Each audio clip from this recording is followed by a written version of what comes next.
Okay, first things first is the chassis. Now we buy our chassis in, they cost us £1,549. Because we're commercial outfitters, we buy them in, the VIN number's all ready to go. It's very easy for us to build up from that point. You can build your own. You can download the plans, there's plenty available on the internet, and build your own. You could save loads of money.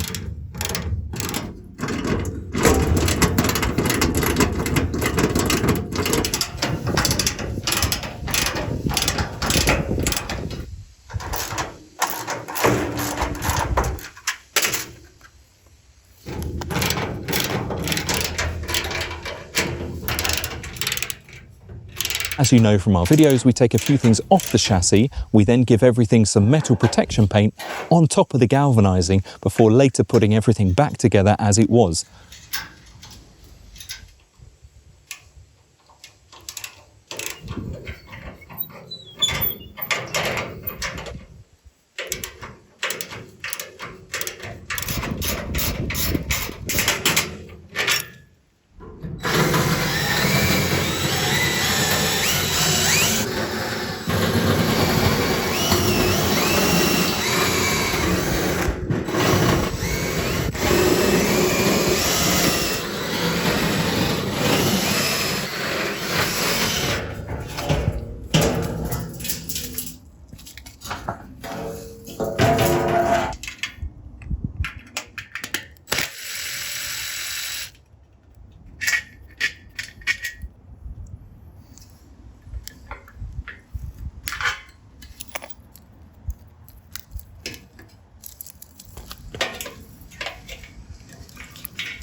Okay, next thing is the 25mm insulation. And now that creates part of the insulation bubble that we talk about in the videos, and also the 12mm marine ply gets screwed to the chassis, which gives us a really strong base.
Okay, let's get on with the frame. Now, as you remember from the build videos, we use 12mm birch plywood.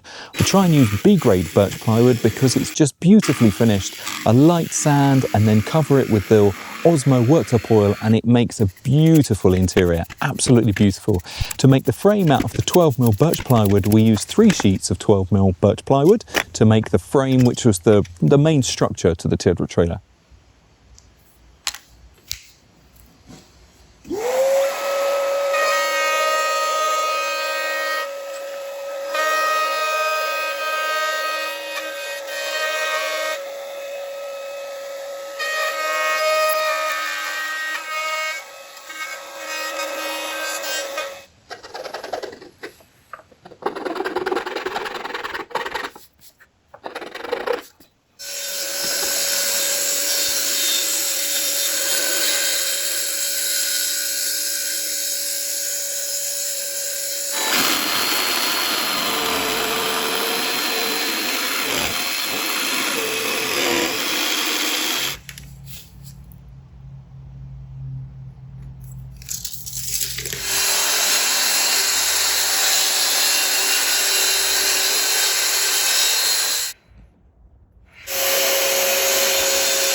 Okay, to the sides of the main frame, we've used 3 sheets of 4mm birch plywood. Again, not only because it's going to be beautiful on the inside, but also because it's really, really strong.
If I take my time and make a really nice template, then if I need to recreate this template, I can lay it on some plywood and use my flush trim router bits to create as many of these as I need to, and they'll all be exactly the same.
So I got this a little bit wrong. I glued the 12mm ply to the extension piece first, which then left me no room to get a fixing onto the teardrop trailer. Now that 12mm ply was also to strengthen the frame. So I remade it, I made it a little bit bigger, I made it a bit softer so it's inside a cabinet, you don't catch your fingers, and we applied the 12mm ply to the frame first and then glued and pinned the extension piece on the outside. Made it much better.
So now I'm going to glue and staple along this really narrow edge here. Now I've got an air stapler which makes it a lot easier, and quite frankly the staples are only there until the glue goes off. And because of the way we're going to lay up the different layers, this joint's going to be super strong.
So we've done the first layer of plywood to the teardrop trailer. We've then got to make all the cutouts for the doors and windows, and then we're going to start applying the 25mm insulation.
Now I know that that clamping process looks pretty sketchy, but let's face it, we only need light pressure to adhere the polystyrene to the teardrop trailer. Now, just using scraps of wood that we've all got lying around the workshop, you can apply enough pressure to the polystyrene that it's got time to grab to that plywood inner core. Now the PU glue is going to grab within half an hour and it's gone.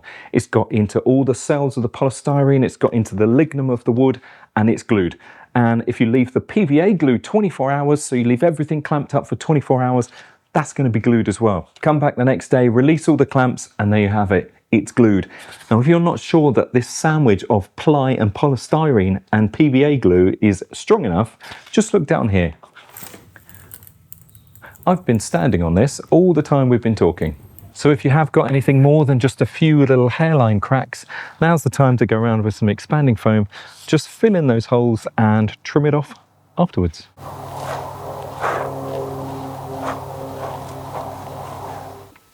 So now the expanding foam is all dried, all we've got to do is just trim off all the excess. That's fairly easy. It's very satisfying.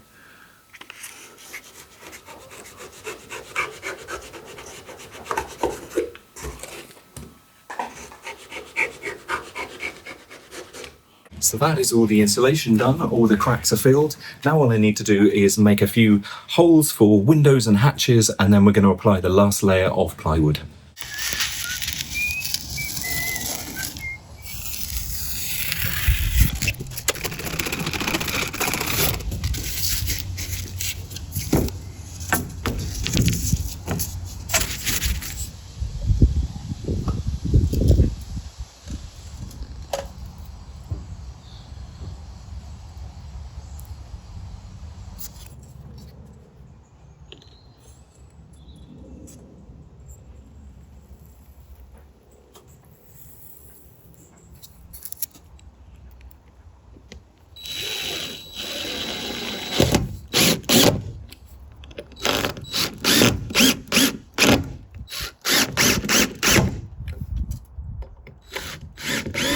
So there is a lot of glass and light coming in on the other side of the trailer. There's also windows front and back on the trailer, but I thought it'd be really nice to have a couple of portrait windows on this side of the teardrop trailer, and that's going to bring loads of light into the experience of being inside of the teardrop trailer. Something that's really nice when you're inside a camper van or a trailer is the experience of being able to see all around you. So my camper van has panoramic windows, which immerses me into that experience of being out in the wild and camping.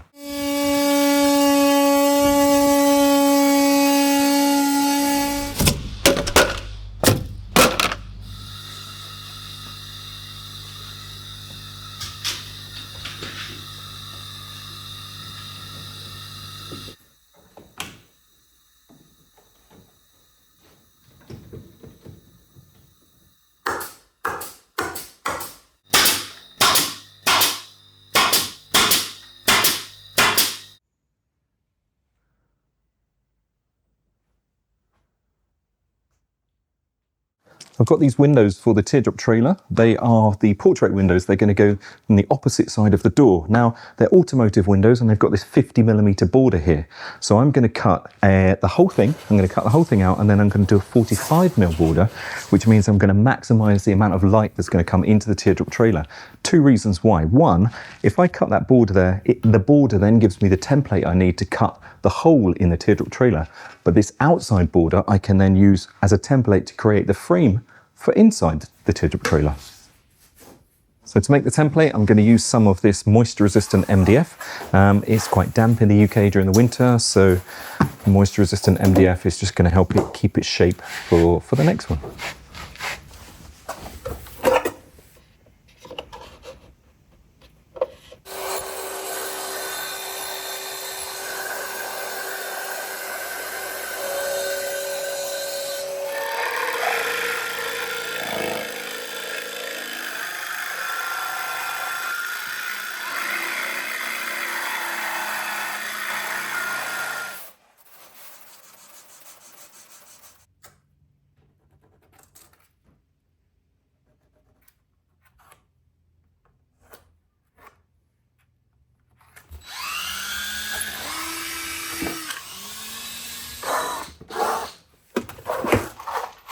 Now I'm going to take that template, I'm going to fix it to the side of the teardrop trailer. I'm going to use my router to cut out these lines perfectly, and then laminate this to the outside of the teardrop trailer, and I'm going to copy this onto a nice piece of birch plywood and fix that on the inside of the teardrop trailer.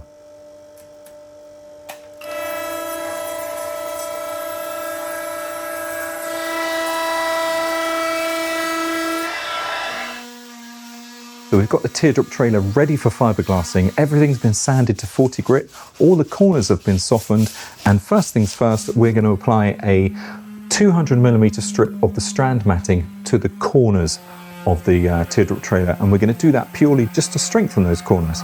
Some of the tools we need are 400g Strand matting, surface tissue, polyester resin. I'm using a tinted polyester resin. We need our catalyst, a catalyst mixer bottle. We need some acetone, just a general clear up. We need gloves because this stuff is really dangerous and you don't want it on your skin. We have got some gel coat and wax styrene to go in the gel coat to make it a flow coat. We've then got rollers because we've got a huge surface area to cover. We've got paintbrushes for the tickly fiddly bits. We've got mix-up sticks because we're going to definitely need to mix this up. Some big old buckets to mix everything up in. And then we've got the filleted roller, which is what helps push the polyester resin through the chopped strand matting and get rid of all the bubbles. So if you've got all that, shall we begin?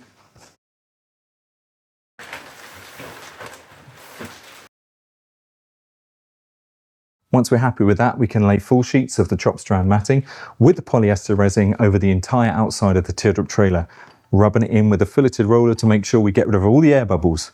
Once that's done, we can then add the surface tissue and again, rub it in, make sure you've got rid of all the air bubbles. Once we're happy with that, we can then add our gel coat. Once we're happy with the gel coat, we can then add some wax styrene to our gel coat to make a flow coat, and the flow coat is the final coat to the outside of the teardrop trailer. If you want to know more about resins, epoxy resins, polyester resins, I'm going to put a few links in the description. I can highly recommend Fish Bump TV. They're going to show you how to use resin and how not to use resins.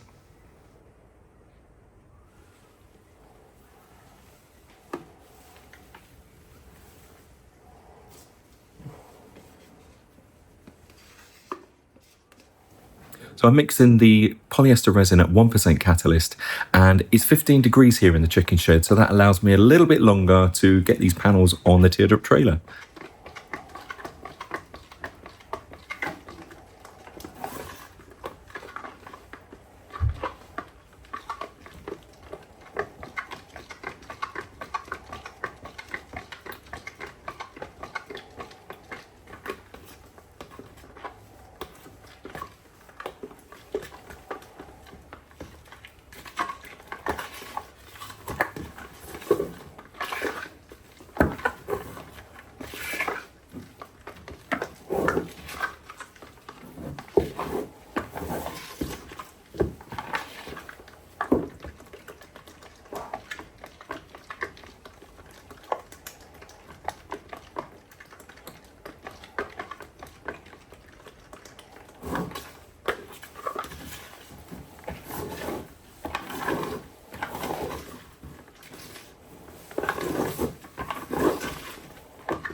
So I've finished the reinforcement now. All I need to do is go along and knock off all the little spiky, the little tufty bits of fiberglass that's sticking out, and then level up anything else. So a little bit of sanding, and then we can get on with the next layer.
I'd like to apologise. Whilst I was doing the laying up of the fiberglass matting, I didn't really have time to change the camera angles, so it's all very fixed.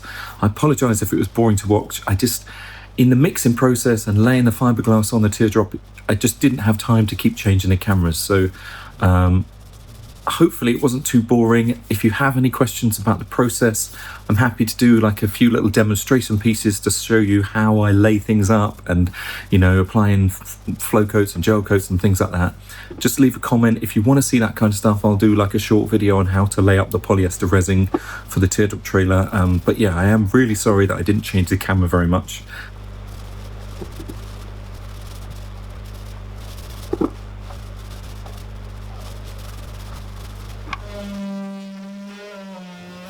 So the fiberglass has worked really well, and the surface tissue is giving it a beautiful finish.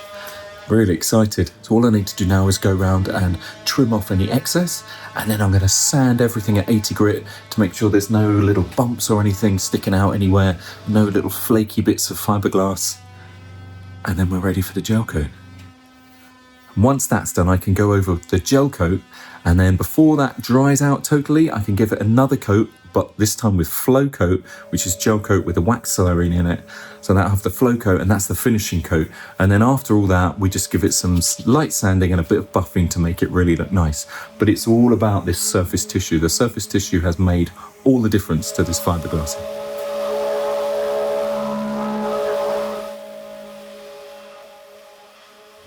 But first I'm going to have a coffee because someone bought me a coffee, and it's so lovely.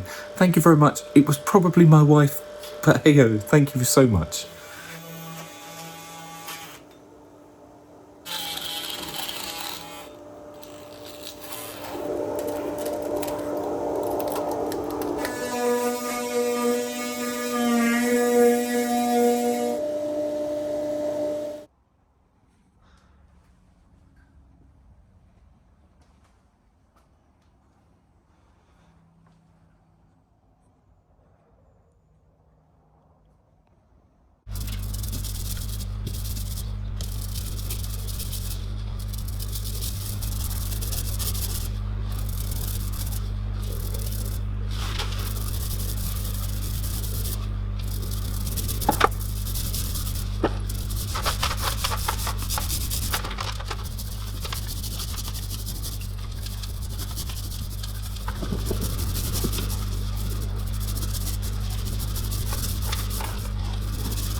that was quite an effort to get that gel coat and flow coat all on, and it does look really nice, although you can't really see it at the moment. But next time you will see it all finished, and we're going to start adding some doors and windows. In the last video, I did the fiberglassing, I did the gel coat, and I did the flow coat. And now we're ready for the windows. So I tidied up the surround, ready for the windows to go in. So I bought these windows from Hartford Commercial Windows. They're an E-rated window, which is perfect for caravans, camper vans, that kind of stuff.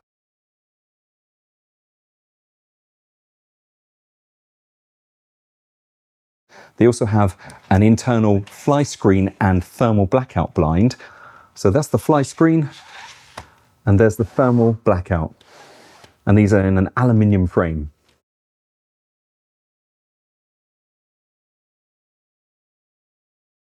So we also bought the hatches from Hartford Commercial Windows. They're double sealed. They've got bronze phosphor washes and the hinges. The hinges, when they've drilled through, have got pop rivets, and they've also been sealed, which just smacks of quality.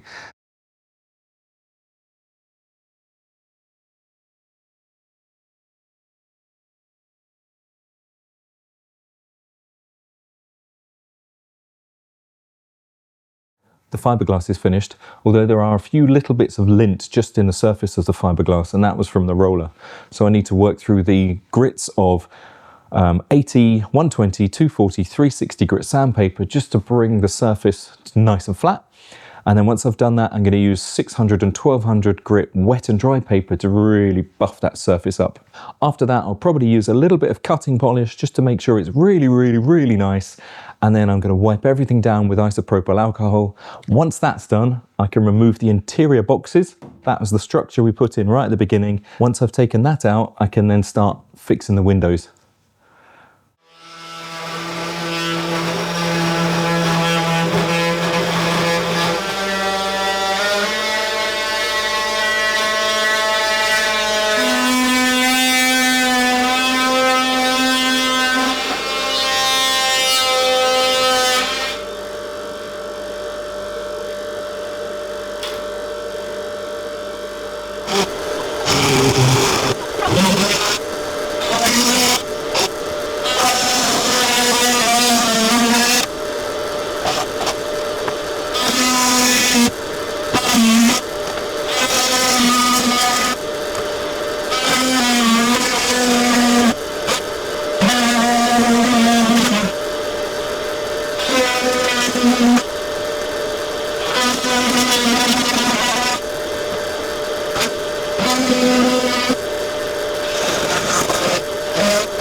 So there you go. I like to take my sponge, and then I take half a sheet of wet and dry paper, put my paddle on, fix the wet and dry paper at the front, thread it in at the back, make sure it's reasonably tight.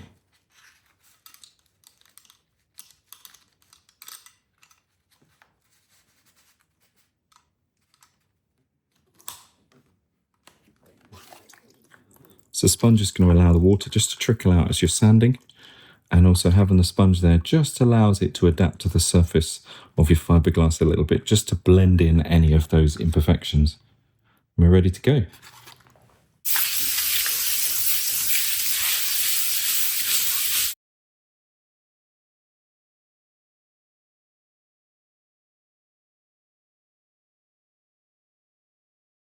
So the sanding's finished.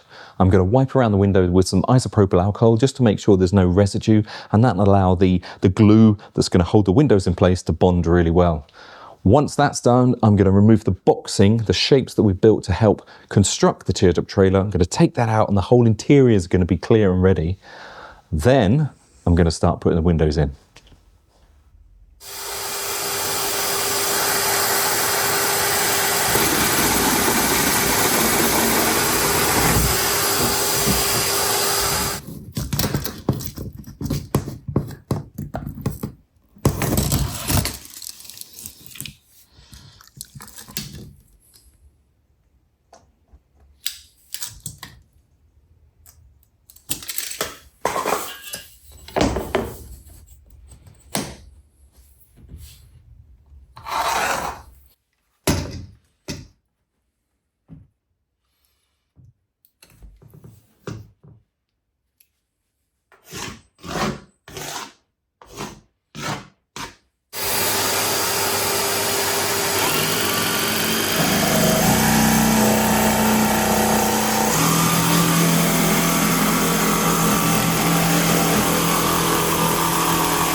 So in order to get the window size here, I'm going to put the template back on the window, clamp it in place, check it for square, top and bottom. Yep, happy with that. Mark the lines all the way around.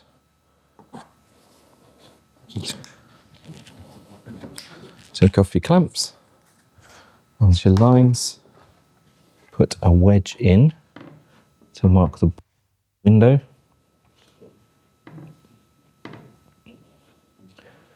Remember that the floor might not be quite leveled to your teardrop depending how you've got it jacked up. And then that will fit in place for the window. So we've marked the template on the teardrop trailer and it's now time to prepare the glass. First things first, get your gloves on. Then we need to wipe the glass and the teardrop trailer with isopropyl alcohol. You can use the special little isopropyl wipe that comes with camper glass, or if you've got your own stuff, it doesn't matter. Either way, it just needs to be done. Then we're going to apply the primer to the window. We're also going to apply the primer to the teardrop trailer in the same place. Make sure your gloves are on. If you get this on your skin, it will be on there for about 2 weeks. I know. Then we need to open the glue. We need to fix the nozzle. Don't play with the nozzle. It's exactly the shape it should be. Pop the nozzle on and we're going to apply the glue continuously over that primer. Once that's ready, we're then going to lift the glass. We're going to put it in place. We're going to hold it in place with a little bit of parcel tape, and also we've got the wedge that we put at the bottom of the glass. So if you're ready,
Hello and welcome back to Orkies Workshop. Let's dive straight in. We've been flat out on the Teardrop trailer build and it's really starting to take shape now. We finished the fiberglassing, the shell is sealed, watertight and rock solid, and the windows are in too, giving us a proper glimpse of what it's going to look like when it's out in the wild. If you've missed any of the earlier stages, don't worry, I'll pop a link in the description you can catch up later. There's a lot of good stuff in there if you're planning to do your own build, or if you just fancy seeing how we got here. Today we're moving on to one of the final stages of the build. It's always exciting reaching this point because it's where the inside starts feeling like home.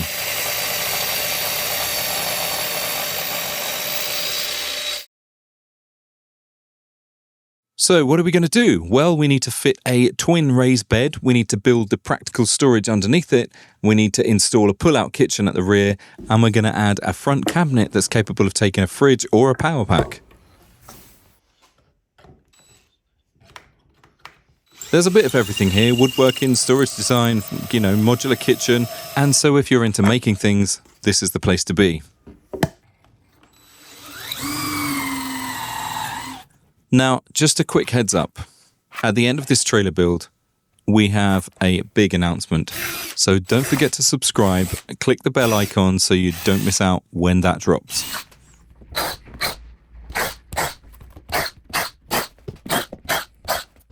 So let's get started with this raised bed. Now, we always like to raise our beds up by about 100 mil, and that's not just for the sake of it, it gives us enough height underneath to create some really useful storage. Think duvets, pillows, shoes, torches, etc. All the stuff you want to keep tidy but close at hand. And that extra airspace beneath also helps with the ventilation, stopping your teardrop trailer smell like a musty old caravan.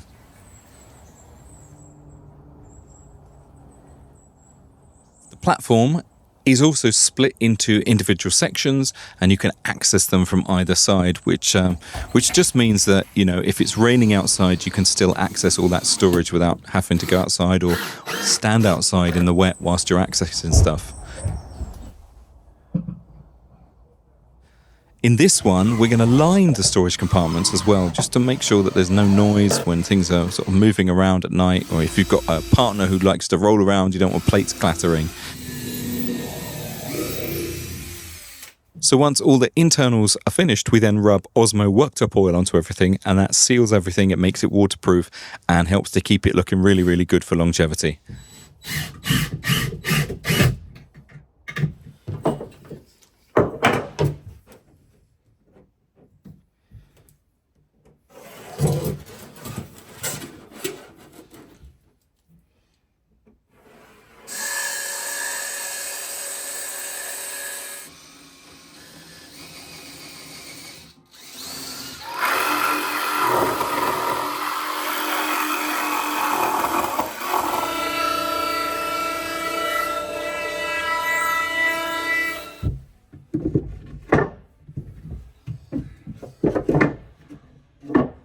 So next up we have the front locker, and this is going to be kept pretty minimalist on this one by request. The client wants to use the trailer as more like a base station with the cooking done outside or on the road. So there's no fridge, there's no power brick, just clean lines, simplicity, and less to go wrong. Not that things go wrong, With that said, we normally fit the Vitrifrigo top-loading fridge and a Bluetti power pack in ours, and I've put a little image on screen just to show you what the kind of stuff we can do.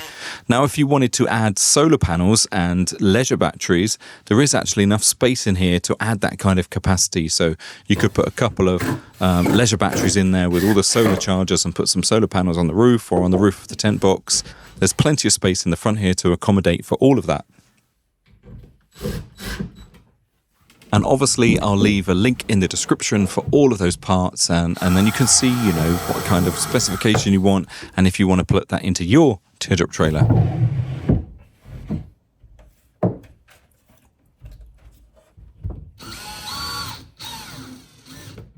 This layout still has all the space and potential of the normal layouts with a fridge. This one doesn't have the fridge, but if they wanted to put it in later, it is all modular, so it's been designed with that flexibility in mind.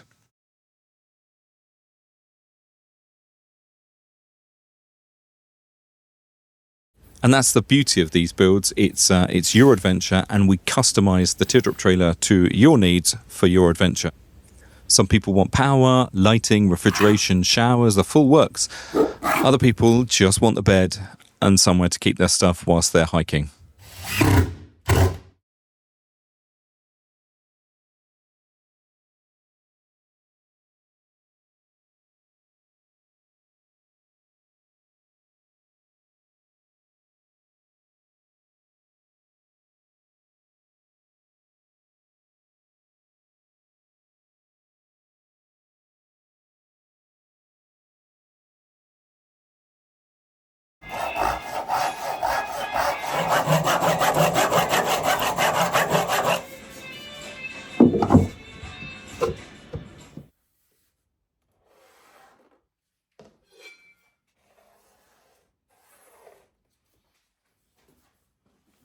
So here at Orkies Workshop, we're trying to share the whole process so you can see how we get from a blank chassis all the way to something that's road ready and adventure proof. So if you've got the tools and a bit of time and the motivation,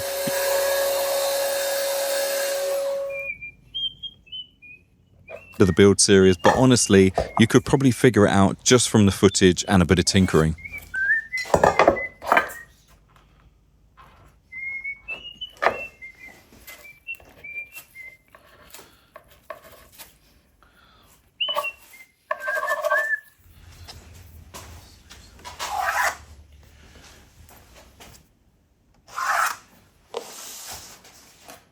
Okay, so this customer went for the minimalist option. No fridge, no battery backup, just loads of space, adaptable space so they can put in climbing gear, ropes, that kind of thing, you know? However, we designed the space with adaptability in mind so that at a later date, if they come back to us and say, we'd like a fridge, we'd like a battery backup, there's space there. We can remove a panel. The front panel is 9mm. We can remove that panel, adapt it to whatever suits them, and we don't have to change the overall camper, and we don't have to make them buy another one because it's all there, it's adapted. Think about it at the beginning.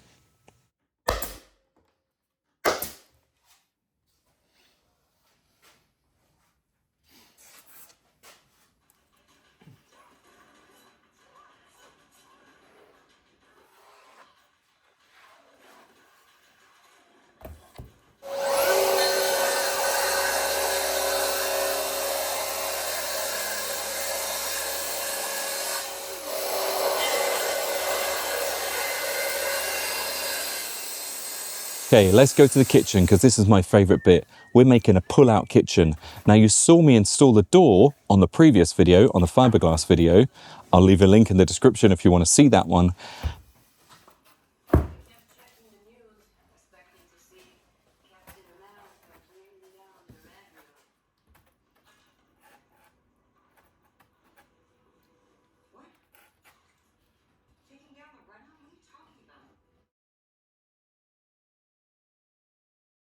This kitchen is mounted on 120 kilo rated runners, ball bearing runners, just so that you can slide it out and it's all nice and smooth.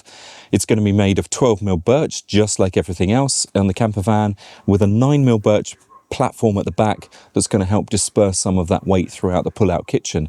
Now, the best thing about this kitchen is not only can you pull it out, set up your camping stoves, get all your food, it's all ready there, you can prep it up, cooking under the stars. You can also shut the door, and on a rainy day, you can make a brew from inside. Follow along and you'll see how that's going to happen.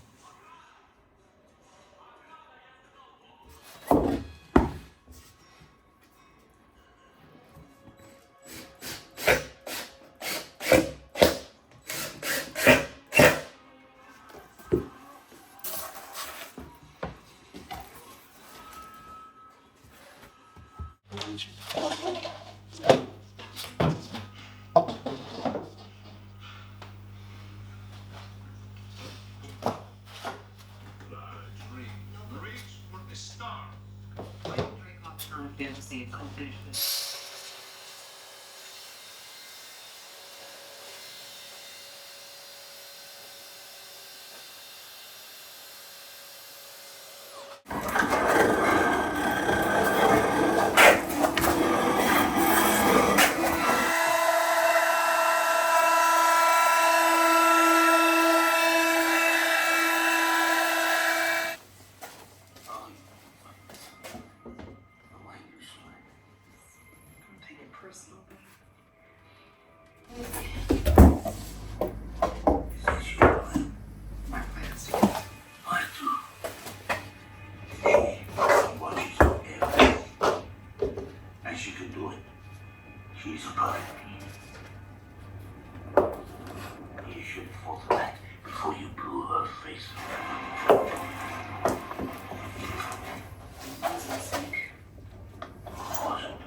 We've actually had a few people reach out through YouTube to order their own trailers, which is absolutely incredible. It just shows that with a little bit of creativity, some filming, a lot of editing, but that's fun, and our shared passion, yeah, it's incredible. So if you've made it this far, please give us a like, hit subscribe, leave a comment, because it would be lovely to know that you're out there.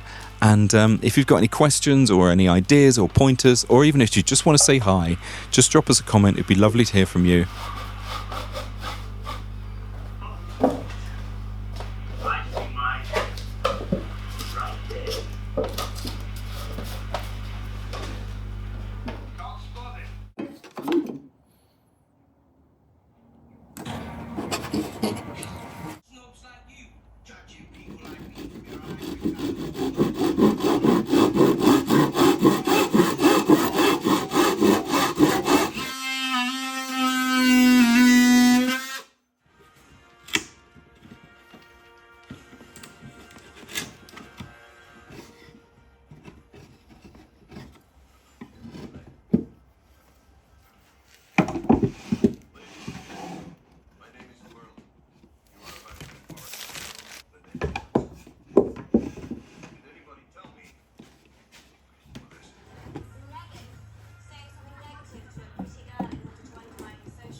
So that's where we've got to.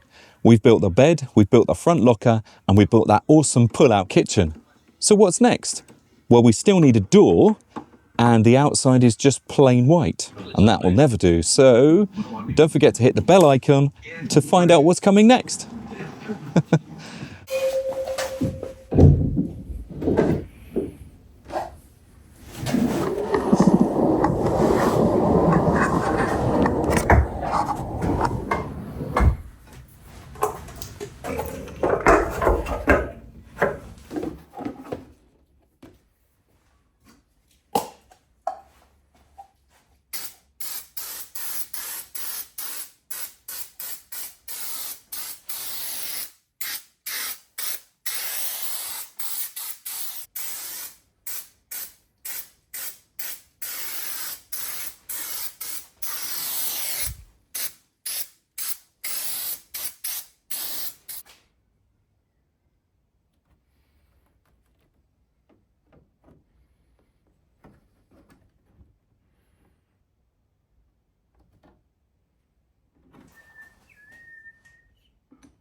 Today we're going to be fitting charcoal stretch fabric up and over on the inside of the Teardrop trailer.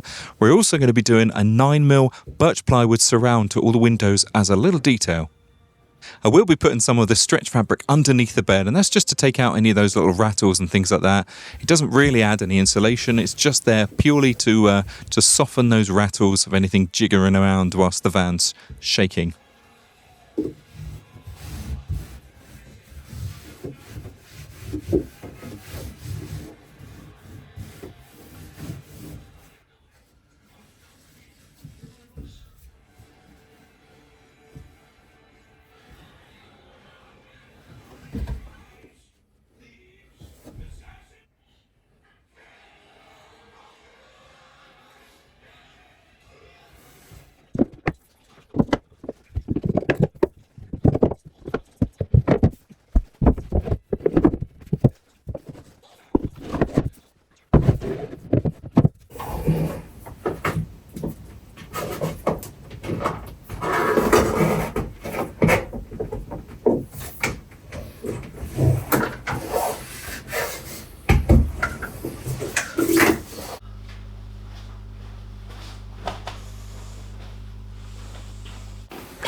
Well, if you ignore the little bit I showed a moment ago, I am about to start putting the stretch fabric on the roof of the Teardrop trailer. Now, most of these are easy to cut. It's all squares. We've made everything really nicely so we can measure it, cut it to square, and then we can apply contact adhesive to both sides and then stick it up. I'll leave a link in the description for the contact adhesive.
Okay, to the glue, I'm using a heat-proof contact adhesive.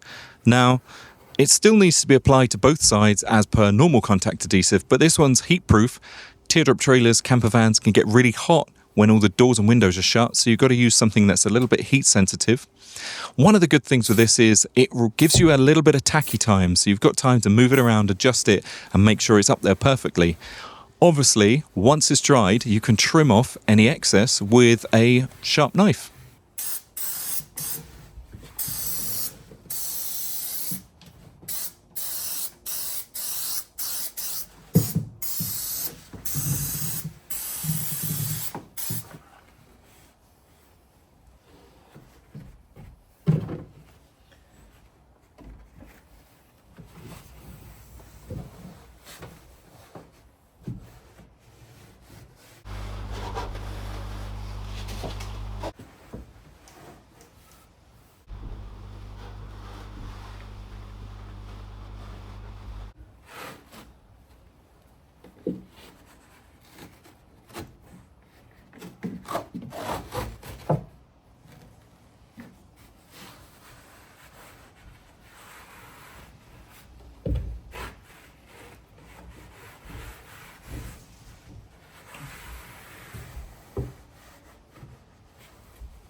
Okay, so let's talk about cutting the stretch fabric. Now, I get through a lot of blades.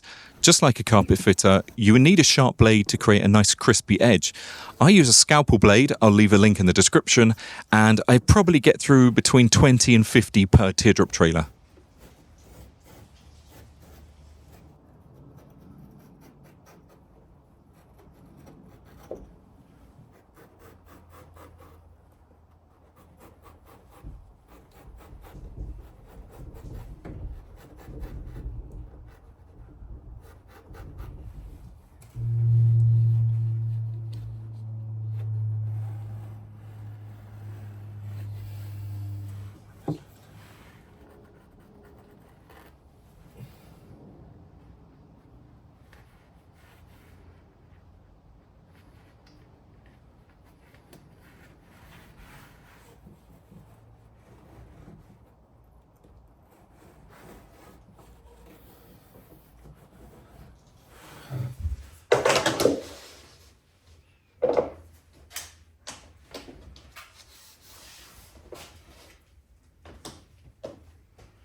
Well, thanks for sticking around. At the end of this teardrop trailer build, I'm going to do a cost breakdown so you can see exactly how much I spent on this teardrop trailer. So don't forget to hit the subscribe button and the bell icon, and then you won't miss out on that video.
As for all that beautiful birch plywood on our teardrop trailer build, everything's been sanded to 120 grit and treated with Osmo worktop oil so that it's nice and sealed and a beautiful finish.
Do you remember a couple of videos ago, we cut holes in the walls of the Teardrop trailer to put the windows in? And right at this moment, you can see the exposed 25mm insulation.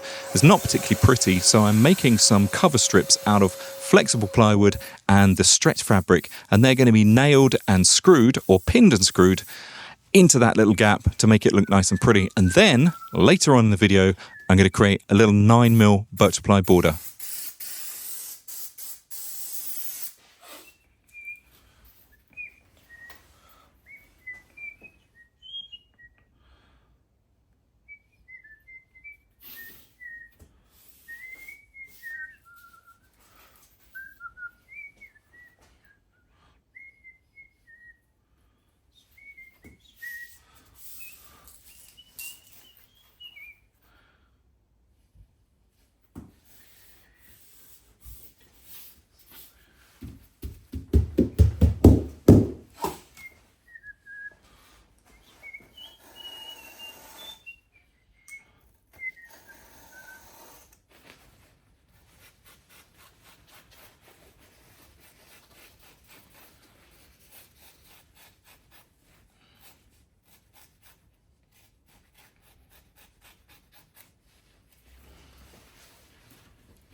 These little infill pieces are glued on with PVA glue to the wood, and then I'm using some of the PU contact adhesive onto the polystyrene. So it all grabs there. The staples or the nails are only there to hold it in place whilst the glue goes off, and then everything's tickety-boo.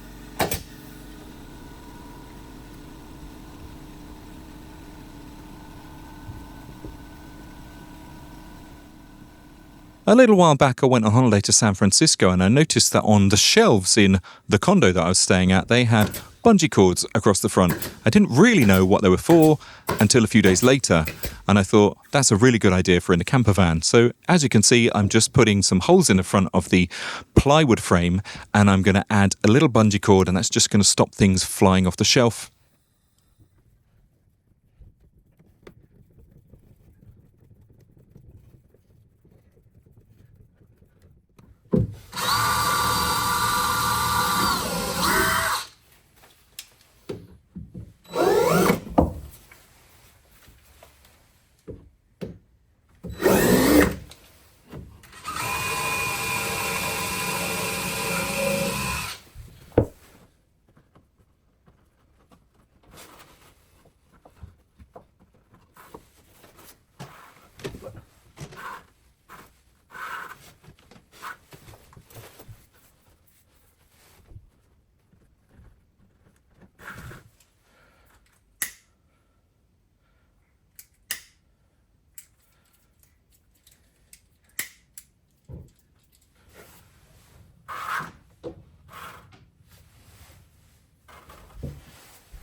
The window detail front and back isn't purely there for aesthetic reasons. It does provide a bit more stability for that window blind. So you've got the mesh that comes down so that you can have the window open day and night, no bugs, and also you've got the thermal blind there you can close at night and it blacks everything out. It's really, really good design. I can highly recommend the windows. I'll leave a link in the description. You can take a look for yourselves.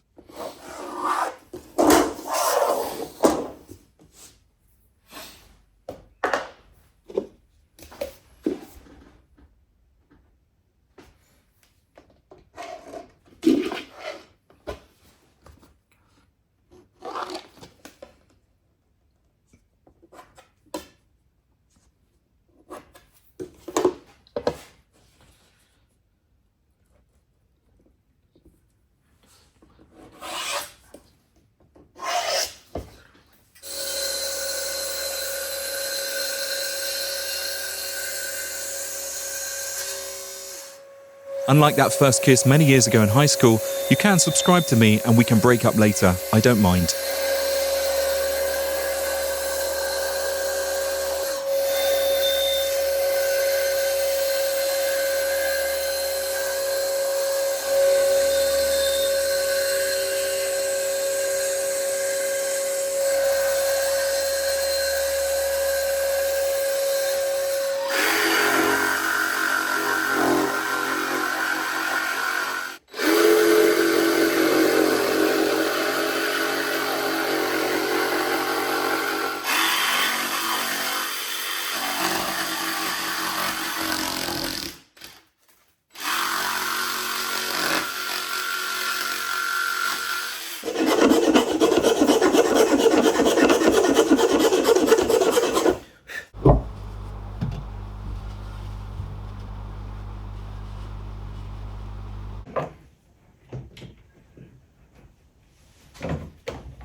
Today we're going to be fitting the custom-made door we had made for our Teardrop trailer, and also we're going to be making some thermal blinds for the doors and windows.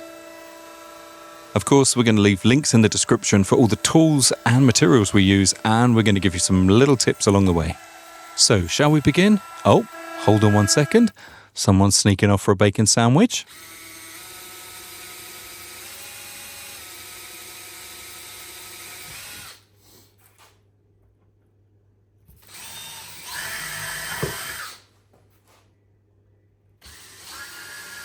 We got the door custom made for this Teardrop trailer by the Vehicle Window Centre in the UK, and I can highly recommend them. They got it custom designed, built and sent to us within 2 weeks, which is superb.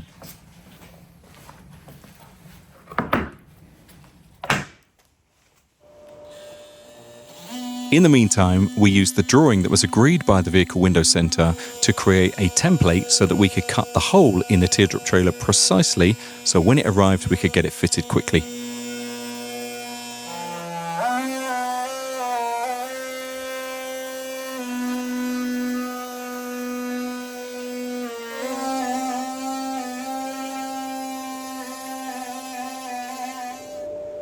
Once I've used a template to cut out the hole on the side of the Teardrop trailer, that is the fiberglass, the 25mm plywood and the 3mm birch plywood on the inside, we're then ready to go. When you're cutting this stuff, be really careful because the fiberglass, the dust coming off the fiberglass is pretty dangerous. So make sure you've got a good vacuum on there to get rid of all that dust. Make sure it's contained.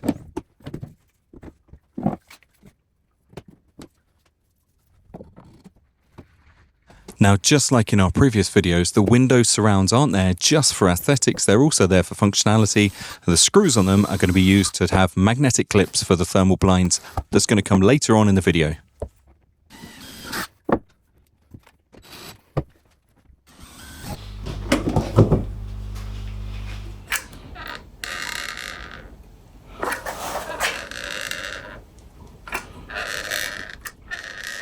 In the exact same way that we made the windows and hatches in our previous video, I put PU glue around the seal and then squeezed it into place.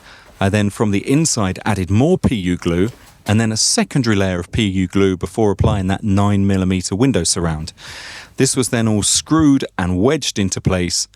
Once it's in place, the PU glue goes off, and once that glue's gone off, you've got a laminated, strong door section, and you'd have to pull most of that wall section of the Teardrop trailer apart to be able to get the door out.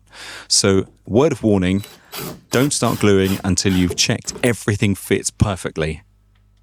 Otherwise, it could be bad. I'll leave a link in the description of the glue I use, just in case any of you want to read the specifications.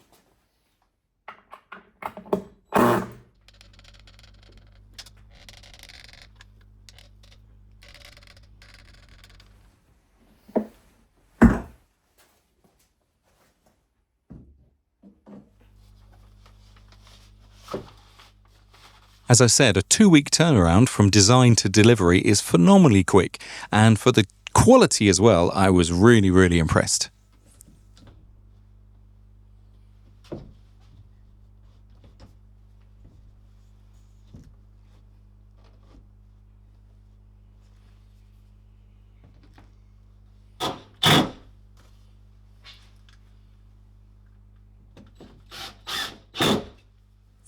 If you do get a moment, please remember to subscribe and hit the bell icon so you don't miss out on our next video for this Teardrop trailer build.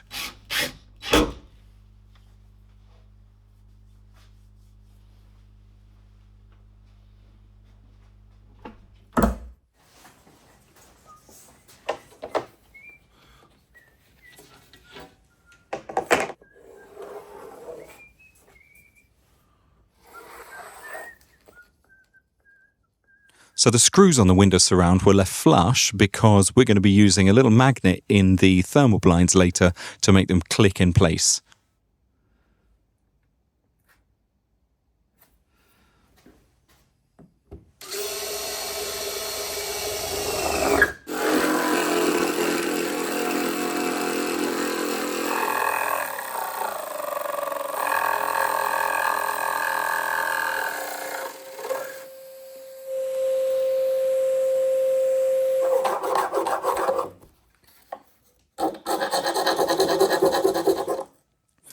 Okay, this door is very cool, but we're going to make it one little bit better.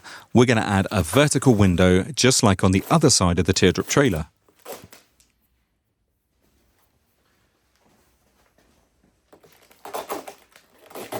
Again, it's not just there for looks, it's a sense of space, it's bringing the outside in, it's making you feel your environment.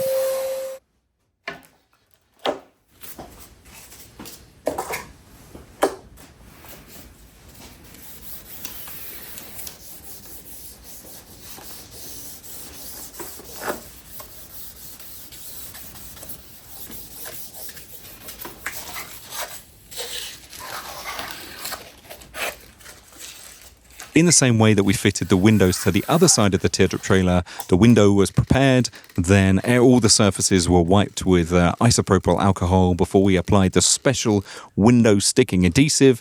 Now, similar to the PU glue, once this stuff's in place, you've got about an hour and it's there permanently forever, will not be removed. Big trouble if you've buggered it up. However, plan it, test it, put the glue on and fix it, and you'll be fine.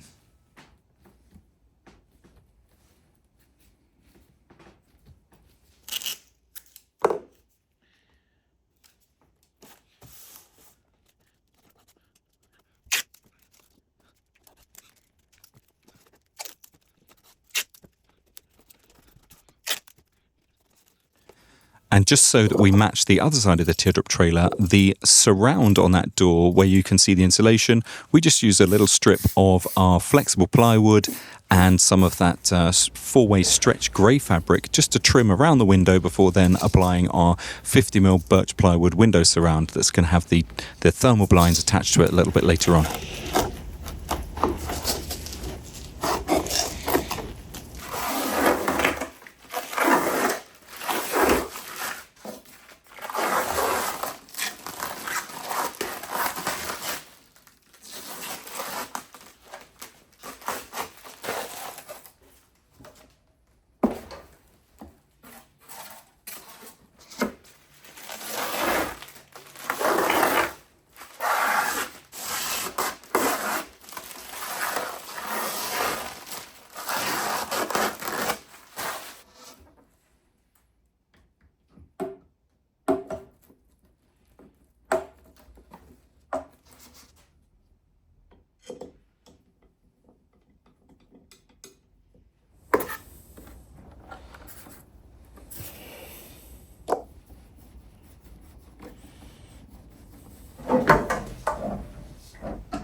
Now once again, we could have made the door and the windows in-house, but for the price and the speed and the quality of manufacture, it's always worth finding someone local that can make the products you require, especially if they can do them bespoke exactly as you want them.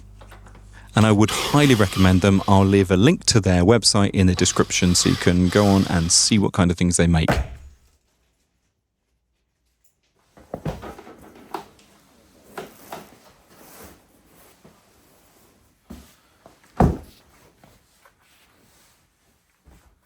Right, let's move on to the thermal blinds. I'm using a 3mm vehicle headlining fabric. That's 3mm of foam and then the fabric on the outside to give a nice finish face. I buy them from EU Fabrics. There's loads of different colours to choose from, and I'll leave a link in the description so you can check out their range. On the inside, I'm using a tartan fabric that's also from EU Fabrics, really good quality, and the guys over there will look after you wonderfully. They're amazing.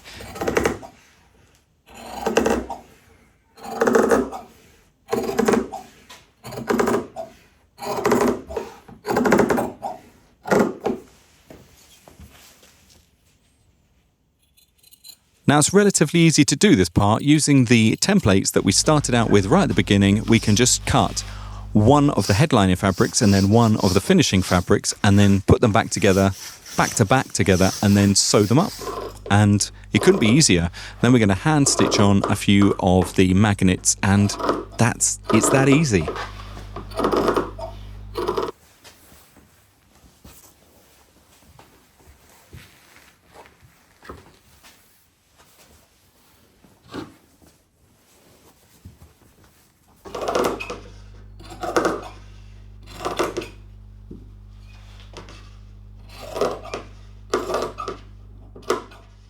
Now, I can highly recommend, if you don't have some big scissors like this, go out and buy yourself just a new pair of scissors, because cutting fabric with old crusty scissors just takes so long and it's annoying and crusty.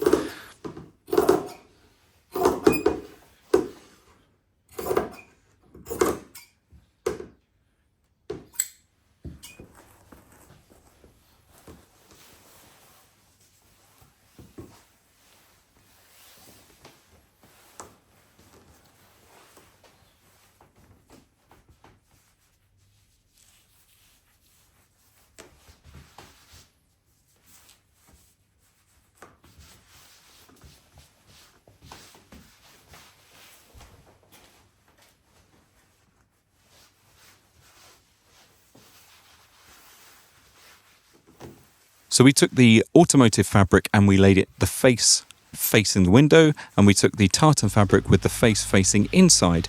We then sewed the two layers together with some bias binding, and later on, once all of the windows were finished and all of the thermal blinds were finished, we then sewed on, just hand stitched, some of these little magnets so that when you put the thermal blinds on the window, they just click into place.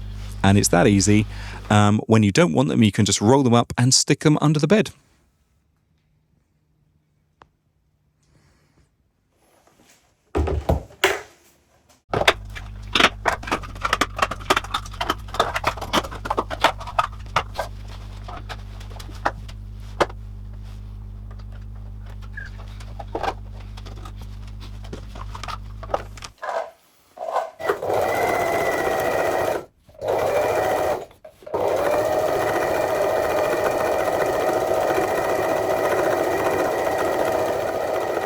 We do really appreciate the time that you've taken to watch these videos, and I know that you do really appreciate the time that we've taken to create all these videos. So if you could show that appreciation by pressing the subscribe button, that would be really, really cool. Thank you.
You don't need to buy decals, you can make your own. I'm going to show you how I do it on my Teardrop trailers. I'm going to leave all the links in the description. And this is the last video in the Teardrop trailer series. We're going to put all the outside back together, the cabinet on the front, the mud guards on, the lights on, the decals on, and then we're going to drive away into the sunset.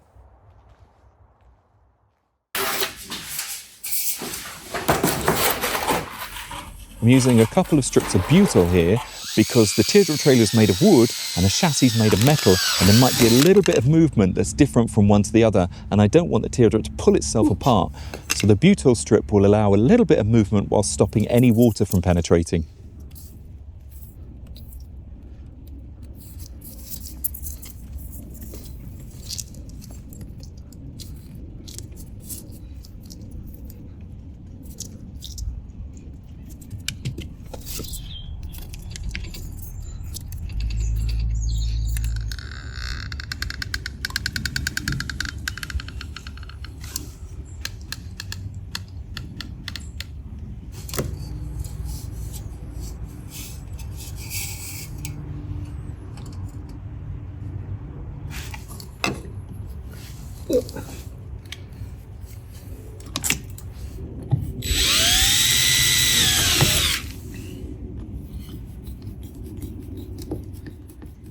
And as I said, all the tools I use and the material I use are in the description. Just pop down the description below. Everything you need you can find in there. If you do have any questions, feel free, just leave a comment. I'll do my very best to answer you.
Right, so 7-pin electrics. I'm going to leave a link in the description for 7-pin and 13-pin electrics, so if you need it, it will be right there for you. I do advise that you use the little ferrule clips. They're really good for guaranteeing that that connection stays secure.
Okay, let's get onto the decals. Now, as you can see, I made a massive template of one side of the van.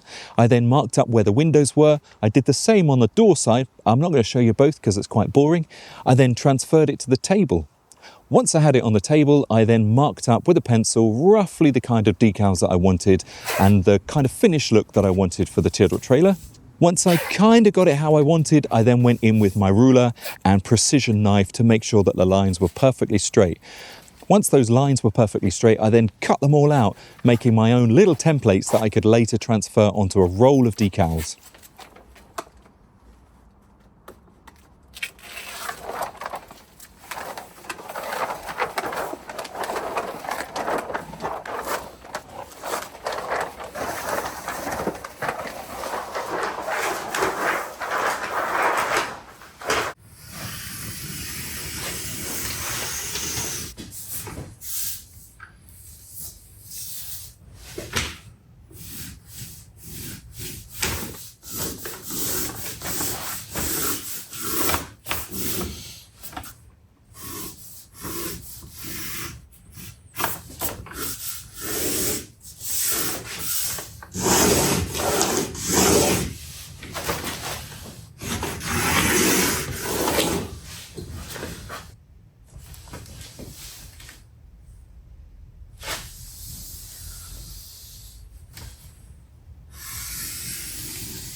There's lots of decals out there. There's some cheap ass ones, there's some not so bad ones, and there's some really good ones. I suggest you buy the really good ones. If you buy it on the roll price, it's not particularly expensive.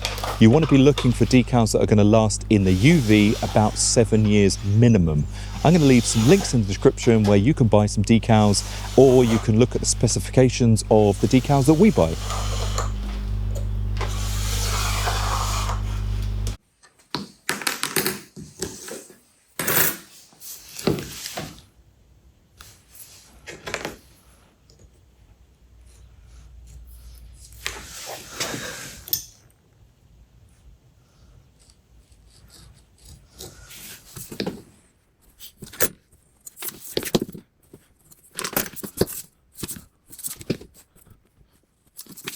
Once you've made all those templates, it's time to transfer it onto your decal sheet. And remember, one side is the reverse of the other. As you can see on screen, I do one template this side and one template that side. It's because I need a left-hand side and a right-hand side. And you can do that from the same template section.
Okay, the next bit is fairly easy, but it does take a little bit of time, and I would recommend you take a little time to make sure that everything is really, really neat.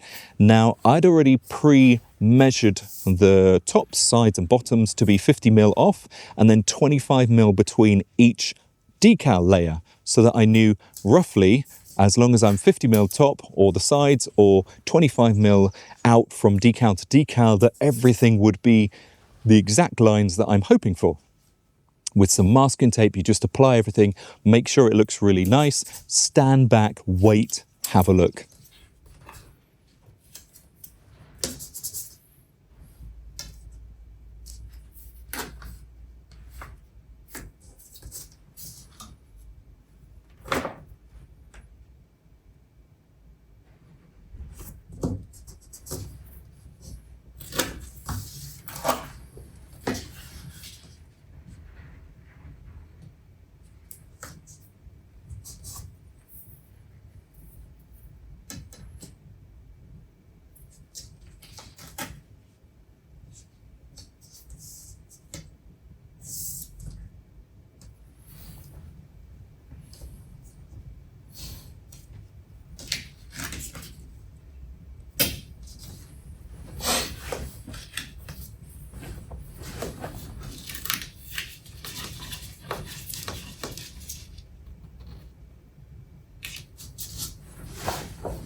Once you're happy with everything, then you can spray down the decals, peel off that backing paper, and then apply it to the surface of your teardrop.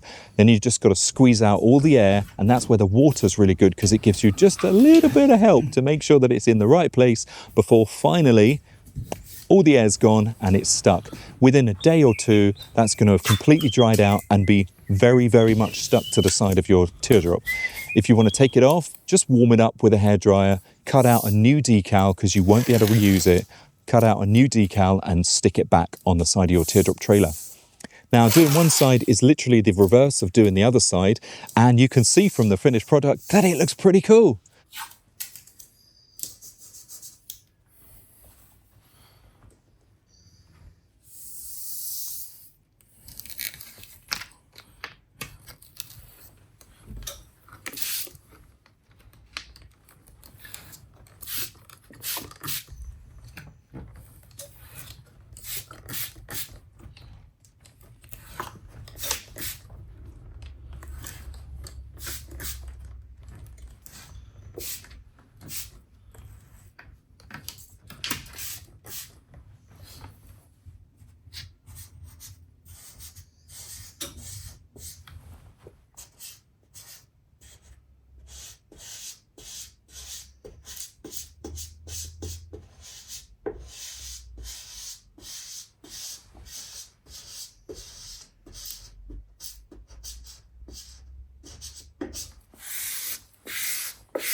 So you can see from what I've done that it's pretty easy to do your own decals. Buy it on the roll, measure them out. If you want to do something really intricate like mountains or a compass, buy them pre-cut.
So as you can see, decals are really easy. I'm going to leave a link in the description for all the tools that I use as normal and all the materials that we use. If you've got any questions, please pop it in the comments below and don't forget to subscribe maybe, and we'll see you on the next one. But there's not a next one because we've just finished this build. It's been so much fun. I've really enjoyed sharing this with you. I hope you have loads of adventures in your teardrop trailer, and I'll see you on the next build.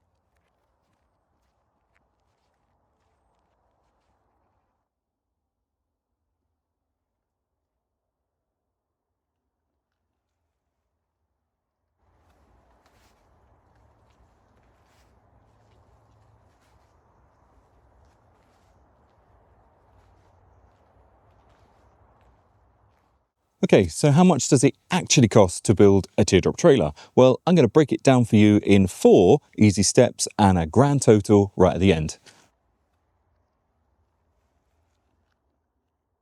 Okay, let's start out with the biggest total cost, which was the trailer. Now, we buy them custom made because they come with a VIN number and they can instantly be used on any EU roads. You could build your own, which would drastically reduce the price.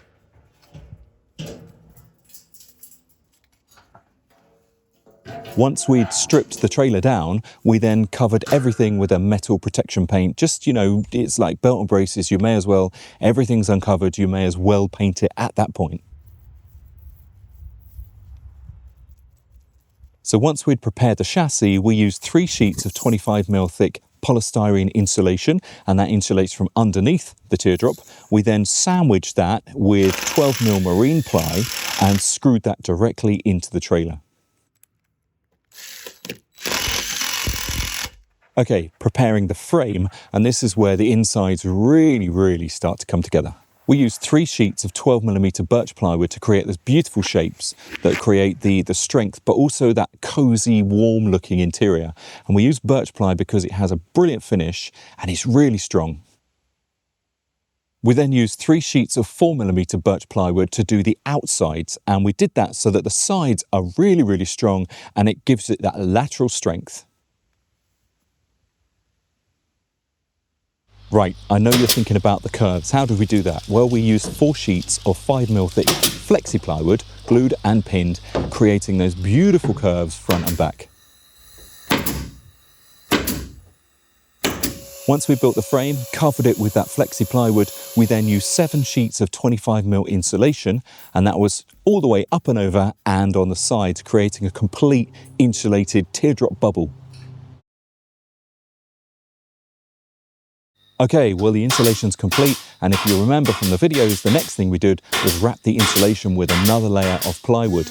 and we used 4 sheets of 5mm thick Flexi plywood up and over, just like before, and then we used 3 sheets of 3mm thick marine plywoods just for down the sides. That's all laminated to that 25mm polystyrene insulation. Okay, before we get onto the fiberglass bit, we did use 1 sheet of 12mm birch plywood and 1 sheet of 6mm birch plywood to do the internal cabinets and that amazing pull-out kitchen that you can see in this video. Okay, here's the important bit. We used 15 square meters of polyester vinyl fiberglassing. I like to buy my polyester vinyl fiberglass tinted, and I use the same tint for my flow coat and gel coat. Also included in that price was the 15 square meters of chopped strand matting and the finishing matting, which makes it a really smooth finish, easy to sand down before you then get on with your flow coat and gel coat. Okay, so the fiberglassing's done, the internal's done, the kitchen's done. What's next? This video will show you the windows that we put in, and we used opening windows front and back with the fly screens and the blinds. We then used fixed laminated windows to the sides and to the door. And speaking of the door, that was probably the third most expensive thing we spent out on, but we have them custom made to the user's requirements. This door was beautiful. It's a massive opening door so the customers could really experience, you know, the surroundings that they're camping in. And quickly, I'm going to go back to that kitchen. This video here, the drawer runners, they were fantastic drawer runners. They would take 120 kilos, which means you can pull that drawer out. You can do all your cooking. You could probably even sit on it and it wouldn't bother those drawer runners. They're absolutely fantastic. The company I order them from are brilliant. Their customer service is fantastic, and I'll leave a link in the description.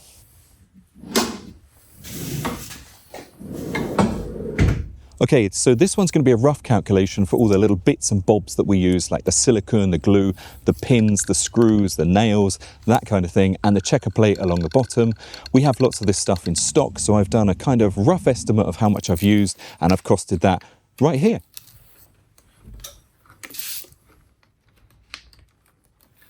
Okay, so some of you have probably added this up already in your heads, but the foundation, the chassis, came to a total of £1,645. The frame, or the structural elements, and that beautiful kitchen came to £1,383. The big spend out on the windows and doors that look absolutely fantastic. If you want to see those, they're in this video here. That came to £1,703. And the roundup of all the little extras and the bits and bobs that we use came to £172. Okay, well, the total came to £4,907. And if you think it takes me about 3 weeks to build each one of these trailers, and I do it in a double garage, there is no reason why you can't build your own teardrop trailer. I'm going to leave a link in the description to the plans and the templates if you want to build your own.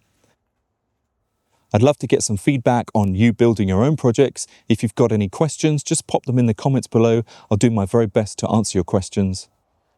We also have a Patreon page where you can sign up to one-to-one help or just a little bit of help, depending how much you need.